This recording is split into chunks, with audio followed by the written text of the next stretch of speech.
میں خود اللہ اور دوسرا گواہ علی ابن ابی طالب، اب اللہ کی ذات تو ہے جسم و جسمانیت سے مبرہ، وہ آ کر رسول کی رسالت کی گواہی نہیں دے گا۔ اب اللہ کی طرف سے اور پوری کائنات کی طرف سے ایک شخص آگے بڑھے گا اور رسول کی رسالت کی تصدیق کرے گا، اور جب رسول کی رسالت کی تصدیق کرے گا تو رسول اس کو کہیں گے کہ یہ صدیق اکبر ہے۔ اسی لیے تو علی جب منبر پہ آتے ہیں تو کہتے ہیں انا اخو رسول اللہ وانا صدیق الاکبر، کہ میں رسول اللہ کا بھائی ہوں اور میں صدیق اکبر ہوں۔ ولا یقول بعدی الا کذاب، میرے بعد اگر کوئی اپنے آپ کو صدیق کہے تو اس سے بڑا جھوٹا کوئی نہیں۔ کیوں؟ جب رسول اللہ کی رسالت کی گواہی میں نے اس وقت دی، اور میں نے رسول کے ساتھ نماز اس وقت پڑھی جب ان کے بڑوں کو بھی نہیں پتا تھا نماز کیا چیز ہوتی ہے۔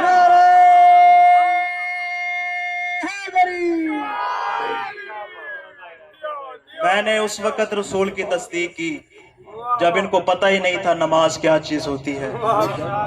میں صدیق اکبر ہوں، میں فاروق اعظم ہوں۔ مسلمانوں میں بڑا رواج ہے القابات تقسیم کرنے کا، لیکن جب آپ تاریخ اٹھا کر دیکھتے ہیں تو تاریخ کے صفحات بول بول کر کہتے ہیں کہ علی ہی صدیق اکبر ہے، علی ہی فاروق اعظم ہے۔ علی فاروق اعظم کس طرح؟ آپ کہتے ہیں فلاں فلاں فلاں فلاں فاروق اعظم ہے۔ مجھے ایک سوال کا جواب دیجئے، آسمان سے ذوالفقار کس کے لیے نازل ہوئی؟ ذوالفقار جب نازل ہوئی تو کسی شخص نے سوال کیا یا رسول اللہ اس تلوار کے دو منہ کیوں ہیں؟ تو رسول اللہ نے ایک جملہ کہا، یہ تلوار حق اور باطل میں فرق کرنے والی ہے، یہ فارق ہے کہ حق اور باطل میں فرق کرے گی۔ ارے جس کی تلوار حق اور باطل میں فرق کرے اس کا صاحب ہی فاروق اعظم ہو سکتا ہے۔ ارے میدان میں ڈٹ کر رسول کی حفاظت کرنے والا اور رسول کو دشمنوں سے بچانے والا فاروق اعظم ہوتا ہے، میدان سے بھاگ جانے والا فاروق اعظم نہیں ہو سکتا۔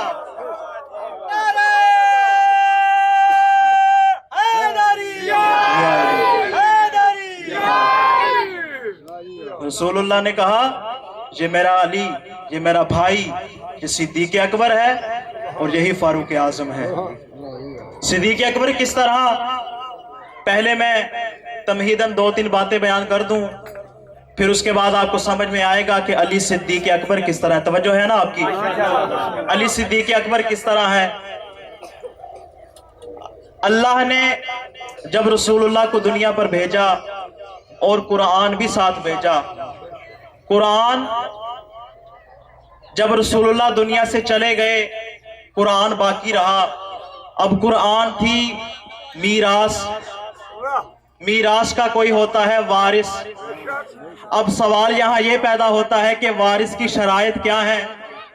اللہ قرآن میں ارشاد فرماتا ہے سورہ مبارکہ بقرہ کی ابتدائی آیات میں کہ ذالک الکتاب لا ریب فیہ ھدی للمتقین، یہ کتاب وہ ہے کہ جس میں کوئی شک نہیں، یہ متقین کے لیے ہدایت ہے۔ جب میراث ایسی ہے کہ جس کو اللہ نے لا ریب قرار دیا تو جو وارث ہوگا اس میں ضروری ہے کہ وہ بے عیب ہو۔ قرآن میراث اس کو اللہ نے لا ریب قرار دیا تو وارث وہ ہونا چاہیے جو بے عیب ہو۔ اس کے بعد پھر کیا فرمایا؟ اس کے بعد آگے چل کر اللہ تعالیٰ نے فرمایا انما یرید اللہ لیذھب عنکم الرجس اہل البیت ویطہرکم تطہیرا، اللہ کا ارادہ یہ ہے اے اہل بیت تم سے رجس کو دور رکھے۔ اب اس آیت کے جملے پہ غور کیجئے گا، اللہ نے یہ نہیں کہا کہ آپ کو رجس سے دور رکھے، یعنی اہل بیت رجس کے پاس جانا چاہتے ہیں مگر اللہ نے روک رکھا، لیکن اللہ نے یہ نہیں کہا بلکہ کہا کہ رجس کو تمہارے پاس آنے نہیں دیتا، یعنی رجس اہل بیت کے پاس آنے کی کوشش کرتا ہے مگر اللہ آنے نہیں دیتا۔ اور جب اللہ جس کو دور رکھے، ہم کہتے ہیں نا فلاں فلاں اہل بیت کے پاس نہیں آتے، بھئی اللہ نے قرآن میں خود کہہ دیا اے اہل بیت جو نجاست ہوگی، جو رجس ہوگا وہ تمہارے پاس نہیں آ سکے گا۔ تو جس کو اللہ ہم سے دور رکھتا ہے اسے آپ اور میں اس کے پاس کیا لا سکتے ہیں؟ रिज्क को अल्लाह ने अहले बैत से दूर रखा। अब रिज्क क्या है, कुरान से पूछते हैं। रिज्क का पहला माना इन्नमल खमरो वल मैसरो वल अंसाबो वल अज़लामो रिज्सुम मिन अमल शैतान फज्तनिबू। परेशान तो नहीं हो गए?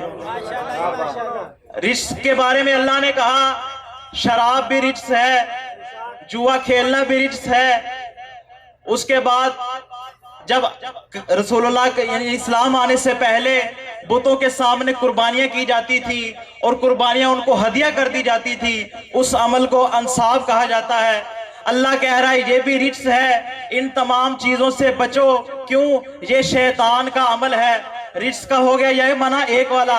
अब अगर कोई पीएचडी डॉक्टर, अपने आप को डॉक्टर कहने वाला, ये बात करे कि शराब जैसा रिज्क अली के पास आया, तो वो खुद रिज्क है, वो खुद रिज्क है। दूसरा माना अल्लाह ताला ने क्या फरमाया कि बुतों की पूजा करना, बुतों की इबादत करना, ये भी रिज्क है। यानी जो बुतों की इबादत करता है वो रिज्क है, और रिज्क है अहले बैत से दूर। मेरा भाई, तो अल्लाह ताला ने तो खुद फैसला कर दिया। अब तुम जिस मर्जी मर्द को, जिस मर्जी औरत को अहले बैत में शामिल करना चाहो, हमारा तुम्हारे साथ कोई झगड़ा नहीं। लेकिन पहले ये देखना होगा कि इस्लाम लाने से पहले उसने बुतों के सामने सजदा किया या नहीं किया।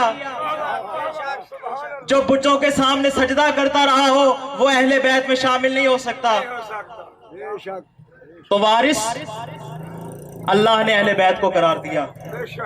काफी सारी चीजों को अल्लाह ने निकाल दिया, जिसके बाद मुसलमानों ने कोशिश की कि फलां को भी अहले बैत में शामिल करो, फलां को भी अहले बैत में शामिल करो। उन तमाम को निकाल दिया। तीसरी बात करूं और गुफ्तगू को आगे बढ़ाऊं, कुरान के बारे में अल्लाह ताला ने इरशाद फरमाया, बात ज़हन में रहे, कुरान है मीरास, अहले बैत है वारिस।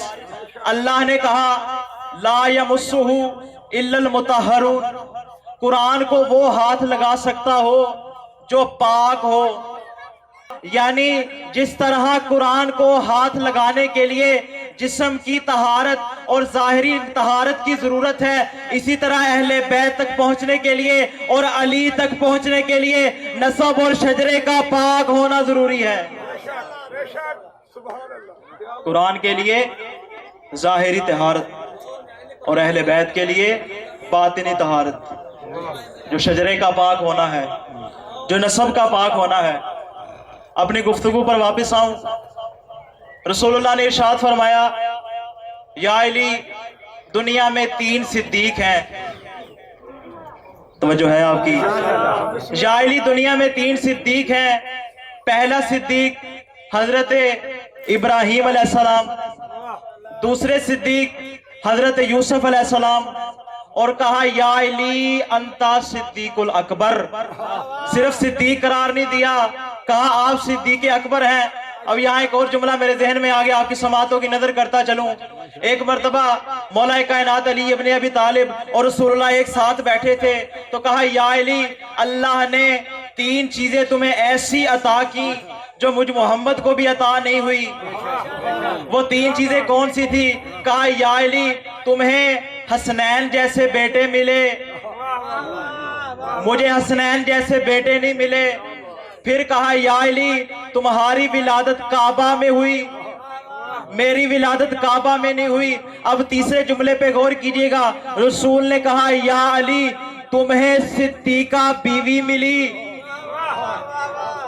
मैं जुमला क्यों ना बदलूं, रसूल ने कहा या अली, तेरी बीवी सिद्दीका, मेरी 9 में से एक भी सिद्दीका नहीं। तो अब पता चल गया, रसूलुल्लाह ने तो खुद फैसला कर दिया कि सिद्दीक और सिद्दीका वो होगा जिसको अल्लाह या उसका रसूल करार दे, जिसको बाद में आने वाला 14वीं सदी का मुल्ला अपनी जुबान से सिद्दीक करार दे। वो तेरे लिए सिद्दीक हो सकता है, रसूलुल्लाह के लिए कज़्ज़ाब ही होगा।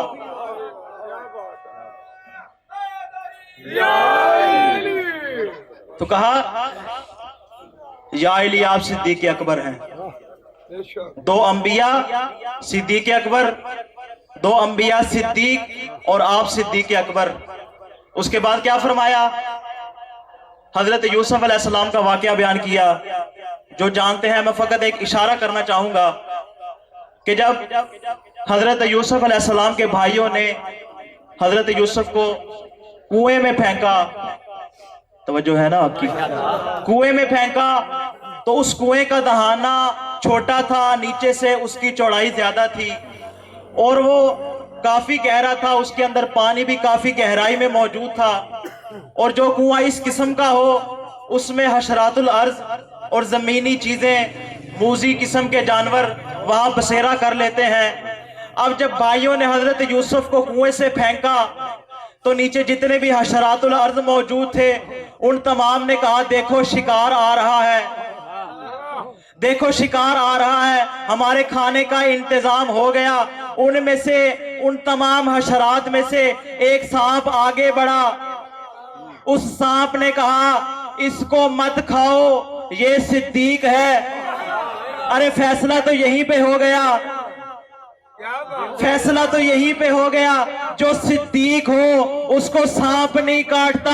अब अगर कोई कहे मुझे सांप काट लेगा, या उसको डर हो कि सांप काट ना ले, कपड़े फाड़ फाड़ के सुराखों में दे, वो तेरा सिद्दीक हो सकता है, मेरा नहीं हो सकता।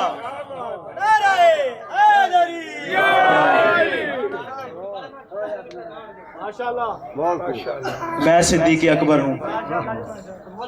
उसके बाद अल्लाह ने इरशाद फरमाया कि ए अहले बैत, हमने तुमको कुरान का वारिस करार दिया। अब जब रसूलुल्लाह ने कहा था ना आखिरी वक्त में कि मैं तुम्हारे लिए किताब और अहले बैत दो चीजें छोड़कर जा रहा हूं, तवज्जो है ना आपकी, मैं दो चीजें छोड़कर जा रहा हूं, पहली अल्लाह की किताब और दूसरी अहले बैत।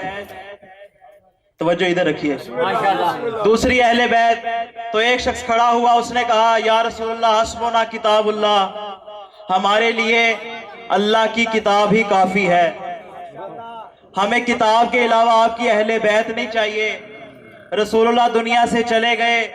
वो शख्स मसनद खिलाफत पर आया। मदीने से बाहर एक यहूदी था, वो आया इस खलीफा के पास।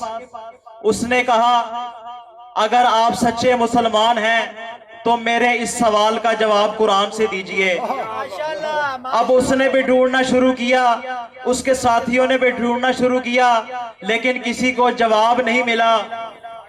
उसने फिर कहा, मैं अपनी बेटी से पूछ कर आता हूं, शायद उसको मालूम हो।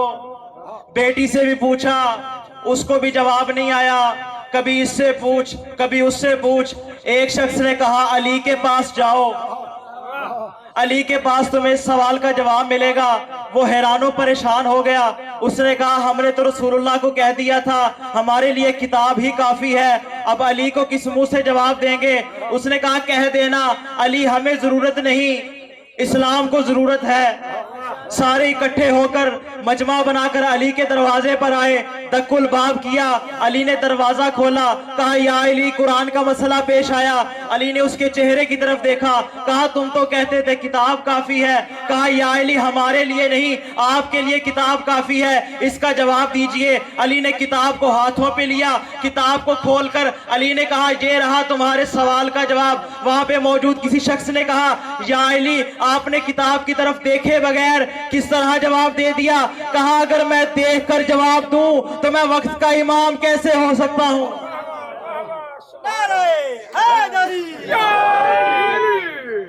गोया के मैं अपने अल्फाज में कहूं कि अली ने जैसे ही कुरान खोला, सूरत ने सलाम किया, आयत ने दुरूद पढ़ा, जवाब खोलकर सामने रख दिया। खलीफा वक्त परेशान हुआ। उसने कहा, या अली, मैंने इस आयत को तो कई बार पढ़ा, मुझे जवाब नहीं मिला। अब फैसला तो उसने यहीं पर कर दिया कि जब कुरान और अल्लाह की किताब गासिब के हाथ में आ जाए तो वो हक को छुपा लेती है, अगर ये किताब वारिस के हाथ में आ जाए तो हक को खोल खोल कर बयान कर देती है।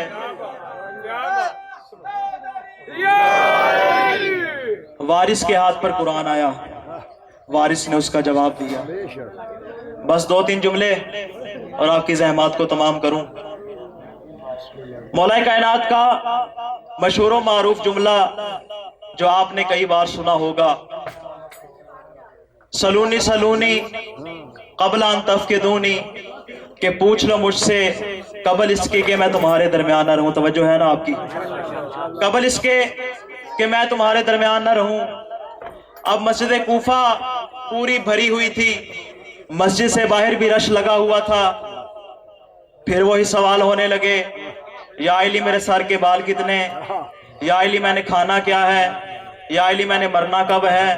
इस तरह के सवालात करते रहे। इतनी देर में एक नूरानी चेहरे वाला शख्स आगे बढ़ा। उसने कहा, या अली बताइए तो सही, जिब्राइल इस वक्त कहाँ पे है? कहा, या अली जिब्राइल इस वक्त कहाँ पे है? मौला कायनात ने एक मर्तबा सामने देखा, तमाम जमीनों को देखने के बाद फिर एक मर्तबा अली ने दाएं देखा, तमाम जंगलों को देखा, तमाम पहाड़ों को देखा। फिर एक मर्तबा अली ने बाएं तरफ देखा, तमाम समुद्रों को देखा, तमाम दरियाओं को देखा, दरियाओं की गहराई को देखा, तमाम चरिंदों परिंद को देखा, तमाम जानवरों में देखा। एक मर्तबा आसमान की तरफ देखा, पहले आसमान से 7वें आसमान तक देखा, फिर अर्श अजीम को देखा। एक मर्तबा नीचे देखा, एक मर्तबा पीछे देखा। तमाम जिहात में देखने के बाद अली ने कहा, मैंने तमाम सिमत में देख लिया है, मुझे कहीं जिब्राइल नजर नहीं आ रहा। सिर्फ 2 अफराद बचे हैं, या तू है या मैं हूं। मैं तो हूं अली इब्ने अबी तालिब और तू है जिब्राइल अमी।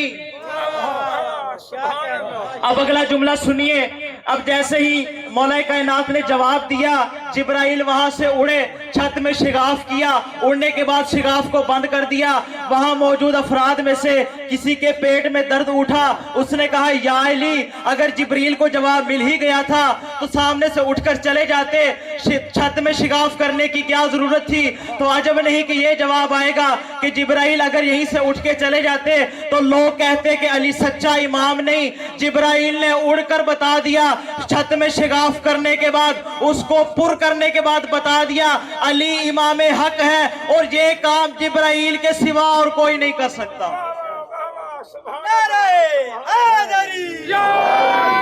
ये काम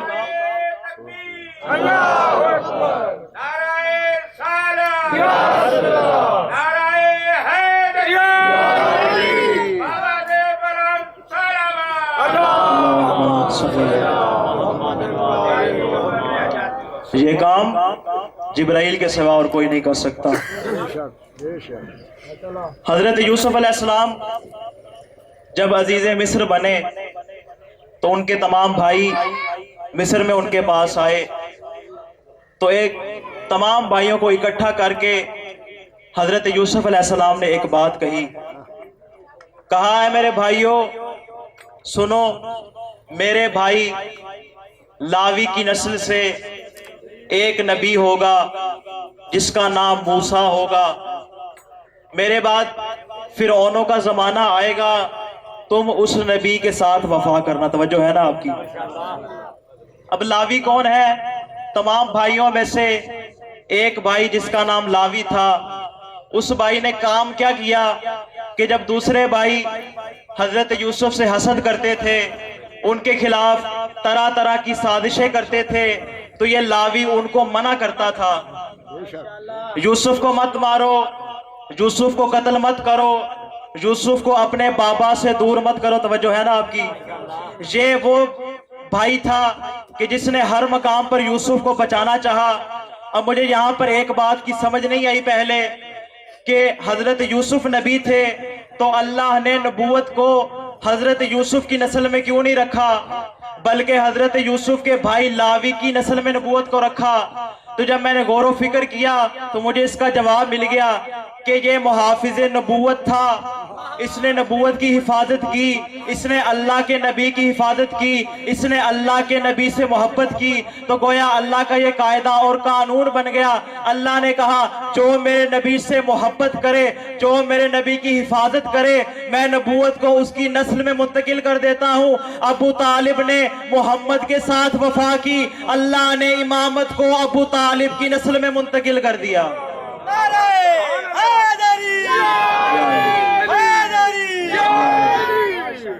حضرت ابو طالب محافظ نبوت، اور ان کے بارے میں کیسی کیسی باتیں کی جاتی ہیں اور کتب میں کیسی کیسی باتیں. رسول اللہ نے کہا تھا ابو طالب کلمہ پڑھ لو، کان میں کہا. میں کہوں گا عجیب فلسفہ ہے.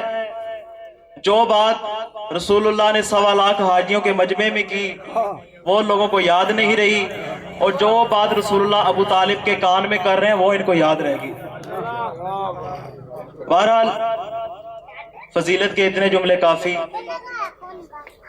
چونکہ چہلم کی مجلس ہے، لہٰذا اپنے تائیں میں یہ کوشش کروں گا کہ میں اس بی بی کے مصائب پڑھوں کہ جس نے چہلم حسین کی بنیاد رکھی. باصداران مظلوم کربلا، جس وقت شہزادی زینب سلام اللہ علیہا کی ولادت ہوئی، بی بی کا ایک لقب ہے ثانیہ زہرا. یہ ثانیہ زہرا بی بی کا بہت ہی مشہور لقب ہے، لیکن بی بی کا ایک اور لقب ہے جس کو زیادہ لوگ بیان نہیں کرتے. وہ لقب کون سا ہے؟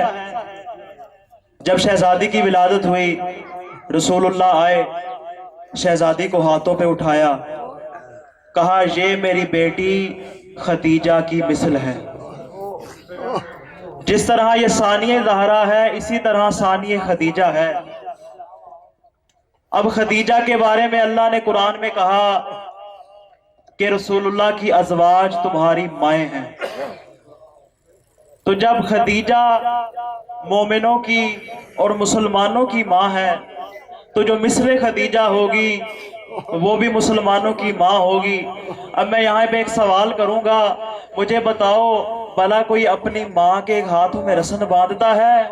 بھلا کوئی اپنی ماں کی سر سے چادر چھینتا ہے؟ بس عزادارو، یہاں پہ دو قافلوں کا ایک ربط بیان کر کے میں گفتگو کو آگے بڑھاؤں. 2 قافلے چلے ہیں عزادارو. ایک قافلہ مدینے سے چلا اور کربلا پہنچا، اور دوسرا قافلہ کربلا سے چلا، شام سے ہو کر واپس مدینے آیا. ان دونوں قافلوں میں ربط کیا ہے؟ 2-3 جملے سن لیجئے گا مجھ سے. ایک قافلہ جب مدینے سے چلا اس کے سالار کا نام ہے حسین ابن علی. دوسرا قافلہ جو کربلا سے چلا اس کے سالار کا نام ہے علی ابن حسین. پہلے قافلے کی سالار ہیں حضرت ابو الفضل العباس اور دوسرے قافلے کی سالار ہے زینب عالیہ. عزادارو، جب یہ قافلہ پہلا چلا ہے نا مدینے سے، ایک بچی کہتی تھی بابا مجھے بھی ساتھ کربلا لے جائیے. ارے سغرا مدینے میں کس طرح رہے گی؟ اور دوسرا قافلہ جب شام سے مدینے کو واپس چلا، قبر سے سکینہ کی صدا آتی تھی، بھیا سجاد سکینہ کو ساتھ لے جاؤ، شام کی بستی بہت ظالم ہے، ارے مجھے شمر سے ڈر لگتا ہے، ارے میرے کانوں سے لہو بہ رہا ہے. بس عزادارو، یہ قافلہ جب کوفے میں داخل ہوا نا، اب کوفے میں داخل ہونے کے بعد اب قافلہ چلتا آ رہا ہے. عمر ابن سعد لعین کی کوشش ہے کہ میں جلدی سے قافلہ دربار میں لے جاؤں اور اپنا انعام وصول کروں، لیکن دوسری جانب عبید اللہ ابن زیاد لعین وہ کہتا ہے عمر ابن سعد رک جاؤ، قافلے کو بازار میں ہی روک دو، میرا دربار ابھی مکمل سجا نہیں ہے. ارے میرے دربار کی سجاوٹ ابھی مکمل نہیں ہوئی. ارے اس کو اپنے دربار کی سجاوٹ کی فکر ہے، اس کو فکر نہیں محمد کی نواسیاں تپتی دھوپ میں کھڑی رہیں تو بے شک کھڑی رہیں. عزادارو، جیسے ہی قافلہ اب رکا ہے نا بازار میں، مختلف بیوی آگے بڑھتی ہیں. حبیب ابن بظاہر کی بیوہ آتی ہے، زینب عالیہ کو پرسا دیتی ہے. دوسری جانب سے ہانی ابن عروہ کی بیوی آتی ہے، امام سجاد کو پرسا دیتی ہے.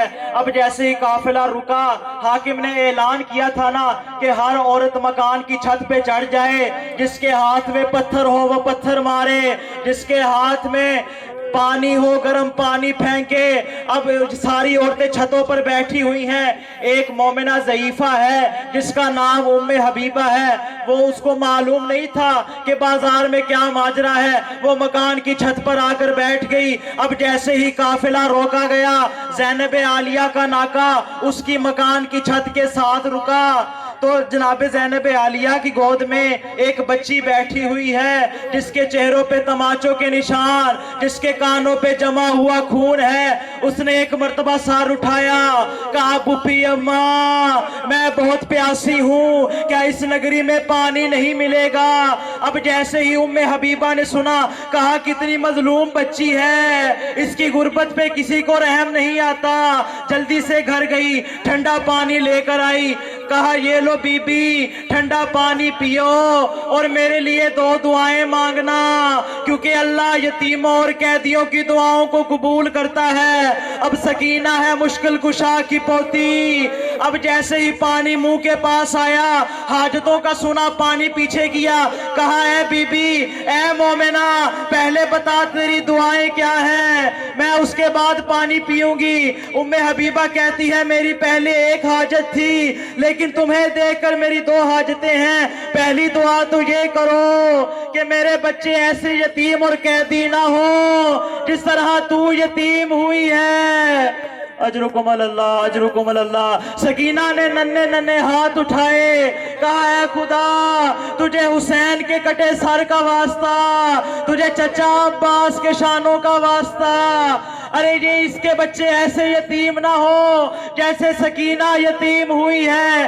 पहली दुआ करने के बाद कहा बता तेरी दूसरी दुआ क्या है? उम्मे हबीबा कहती है मेरी उम्र के आखिरी लम्हात हैं, मुझे काफी अरसा हो गया, मैं कभी मदीने नहीं जा सकी, अरे दुआ करो मैं मदीने में अपने आका अली और फातिमा के पास जाऊं। जितनी देर ये दुआ करती रही, ज़ैनब आलिया का सर झुका रहा, चेहरे को बीबी ने बालों में छुपाया हुआ था, लेकिन जैसे ही उम्मे हबीबा के जुमले सुने, आका ज़ादी ने सर उठाया, कहा है उम्मे हबीबा मदीने में ना तो अली है और ना ही फातिमा है, तू किससे मुलाकात करेगी? कहा क्या हुआ, अली और फातिमा ना सही, अली का बेटा हुसैन तो है, फातिमा की बेटी ज़ैनब तो है, मैं उनकी ज़ियारत करने के लिए जाऊंगी। एक मर्तबा बीबी ज़ैनब ने कहा है मोमिना क्या तुमने सिर्फ ज़ैनब का नाम सुना है या ज़ैनब को पहचानती भी है? कहा मैं आका ज़ादी की ज़ियारत को जाती थी, लेकिन कि कैसे मुमकिन है कि मैं अपनी आका ज़ादी के चेहरे को ना पहचानूं। बस एक मर्तबा ज़ैनब आलिया ने चेहरे से बालों को हटाया, कहा उम्मे हबीबा पहचान, फातिमा की बेटी ज़ैनब तेरे शहरे कूफा में आई है। बस अदादारो आखिरी जुमला उम्मे हबीबा ने देखा, तड़प के कहा बीबी आपके हाथों में रसन, आपके सर से चादर उतर गई, आपकी कमर पे ताज़ी आने लगे, लेकिन बीबी ये तो बताओ तुम्हारा भाई अब्बास कहाँ पे है? एक मर्तबा ज़ैनब ने नेज़े की तरफ इशारा किया, कहा उम्मे हबीबा वो देखो मेरा भाई अब्बास नोके नेज़ा पे बुलंद है। बस एक जुमला सुन लो, अब्बास का सर कभी नोके नेज़ा पे रुकता नहीं था, अब्बास के सर को घोड़े के साथ बांधा हुआ था। शायद अब्बास ये कहते हो आका ज़ादी आपके सर से चादर उतर गई, अब्बास को शर्म आती है कि उसका सर नोके नेज़ा पे बुलंद हो। इन्ना लिल्लाह व इन्ना इलैहि राजिऊन व सयअलमुल लज़ीना ज़लमू अय्या मुनक़लिबिन यनक़लिबून रिज़म बिक़ज़ाइही व तस्लीमन लिअम्रिही।